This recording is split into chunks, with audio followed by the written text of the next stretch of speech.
तुळजा, काय झालं ग? प्रसाद बरा आहे ना? ताई तो बरा आहे आता, फक्त त्याची आता व्हेजिटेटिव्ह सिच्युएशन आहे। वहिनी, ते काय असतं? अगं राजू, एखादा पेशंट जेव्हा कोमातनं बाहेर येतो ना, तेव्हा त्याची ही प्रायमरी स्टेज असते आणि त्याला नॉर्मल होण्यासाठी थोडा तरी वेळ आपल्याला द्यावा लागेलच ना।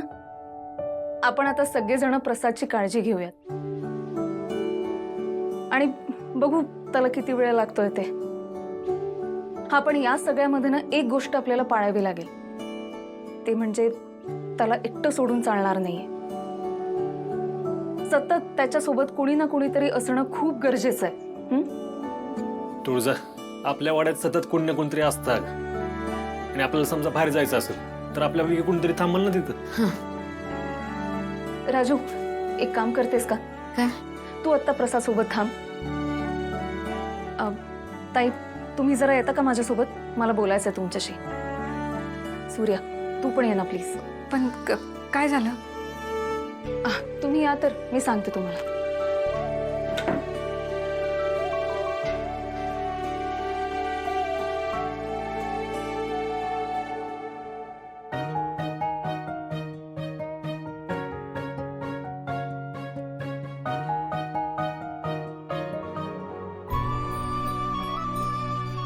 काय झालं तुळजा? काही काळजी करण्यासारखं आहे का? ताई, प्रसाद आता पूर्णपणे बरा आहे असं तर मी म्हणणार नाही। हा, पण तो आउट ऑफ डेंजर नक्कीच आहे।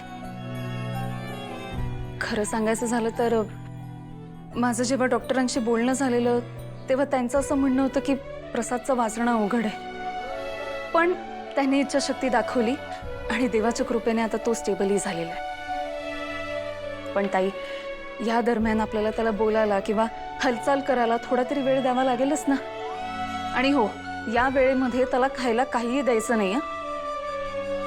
जे काही त्याच्या पोटात जाईल ते लिक्विड फॉर्म मध्ये जायला पाहिजे। तुळजा, तू माझ्यासाठी देवच आहे। प्रसाद म्हणजे माझं आयुष्य, आणि त्याला जर काय झालं असतं ना तर माझ्या जगण्याचा आनंदच देवाने हिरावून घेतला असता। तू त्याला वाचवलंस, मी आयुष्यभर तुझी ऋणी राहीन। हो ताई, असं काय करताय?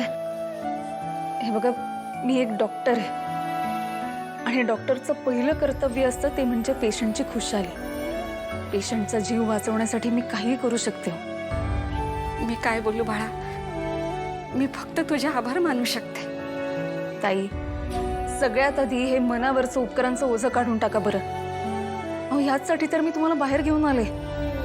ह्या सगळ्या गोष्टी प्रसाद समोर बोलायच्या नाही, नाहीतर त्याच्या मनावर चुकीचा परिणाम होईल। आणि हो, आता त्याच्या आजूबाजूचं वातावरण सुद्धा पॉझिटिव्हच राहायला पाहिजे। काहीही झालं तरी त्याच्या समोर गंभीर गोष्टी बोलायच्या नाही। नाही बाळा, पण अजून काय पथ्य पाणी असतील तर सांगून ठेव। पथ्य असं नाही, पण त्याची तब्येत जरा नाजूक आहे, त्यामुळे जरा जरी ताप वाढला तर सगळ्यात आधी मला सांगा। आणि हो, गोळ्या देताना सुद्धा पोटात काहीतरी गेल्यानंतर एक अर्ध्या तासाने गोळ्या द्यायच्या।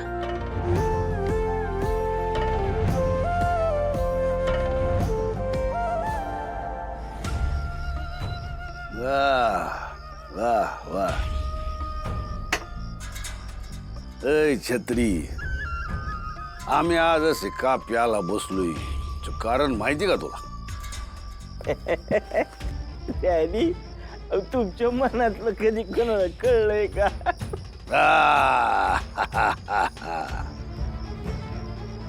आणि आमच्या मनात जे असत ते आम्ही पूर्ण करूनच राहतो, आणि जर का ते झालं नाही तर मग अहो डॅडी, लगेच असं आटीतटीव नका येऊ।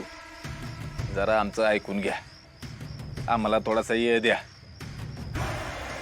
आम्ही समधी माहिती काढलेली आहे, आता लवकरात लवकर म्हणजे उद्या दुपारपर्यंतच लगेच। जेलमधली जागा अजून रिकामी आहे आमदार साहेब।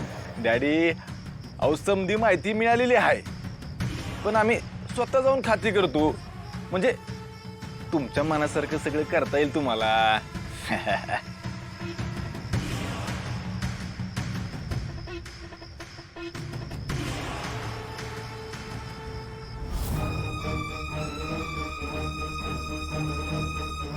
डॅडी, वर काय बघताय? सूर्य आता आमच्या नशिबाचा सूर्य. आम्हाला वाटतं आम्हाला तो उद्या दिसणार. भाग्यश्रीचे आईबाप आमच्या समोर आल्यावर. शशिकांतराव, उद्या सूर्य आमच्या डोक्यावर यायच्या आत भाग्यश्रीचे आईबाप आम्हाला समोर दिसले पाहिजेत. नाही तर उद्या तुमची जेलवारी पक्की. डॅडी, अहो तुम्ही आता बाहेर आलाय. अहो आत होता तेव्हा गोष्ट वेगळी होती. आता त्या दोघांना सापडायला जरा उशीर झाला.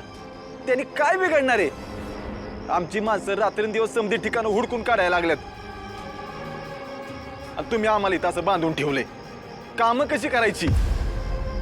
डॅडी, तुम्ही आजकाल लई ताती करायला लागलाय. ए! नजर खाली, नजर खाली. इथं आमच्या समोर कोणी नजर वर करून बोललेलं चालत नाही आम्हाला. तो आमच्याकडे रागानं बघतो, मोठ्या आवाजात बोलतो आमच्याशी. हे तुझे डोळे आहेत ना, हे काढून गोट्या खेळायला येळ लागणार नाही आम्हाला. हे तुझ्या आमदारकीचा रुबाब बाहेर दाखवायचा आमच्या पुढं नाही. तुझ्यासारखे 4-4 आमदार खिशात घेऊन फिरतो आम्ही, आणि मनात आणलं तर आमदार काय गळ्यात बांधू बी शकतो. चांगला आवडीचा ब्रँड होता आमचा. मस्त झिंग चढली होती, सगळी मजा घालून टाकली. चिरंजीव, आम्ही काय सांगतोय ते नीट लक्ष देऊन ऐका. उद्या आमची बंदूक घ्यायची आणि सरळ या शशिकांतच्या घरात घुसायचं.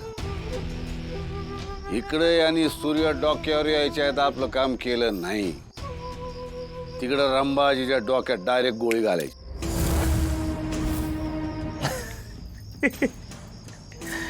डॅडी, आणि याचं काय करायचं? याला मारायची गरज नाही. याची आम्ही वेगळी व्यवस्था केली.